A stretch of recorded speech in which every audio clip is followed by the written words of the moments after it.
The social learning theory. Social learning theory proposed by Albert Bandura emphasizes the importance of observing, modeling, and imitating the behaviors, attitudes, and emotional reactions of others. When thinking about the social learning theory, reference a triangle which determines human behavior being in the center and these three factors as the corners: personal factors, environmental factors, and behavioral factors. Some examples of social learning theory in your everyday life. Children observe their parents and siblings. The child performs a behavior if they think there is a meaningful reward. The child is a high-profile sports player as their role model and acts in the way to almost mirror that person. When a dog is getting trained, it can either learn incrementally or it can learn through social learning theory by being around other trained dogs.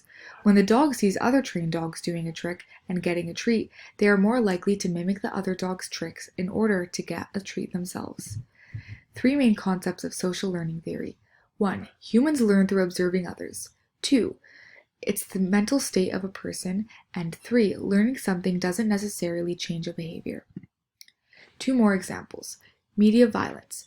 Researchers have studied media violence to better understand how it can affect aggression and violence through observation. Positive behaviors. Social learning theory can teach positive behaviors as well as violent behaviors. People can learn positive behaviors by observing other role models.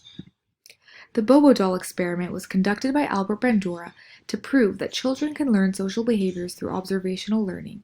In this experiment, children watched adults hit and kick a Bobo doll, and due to the social learning theory, they mimicked the adults' actions.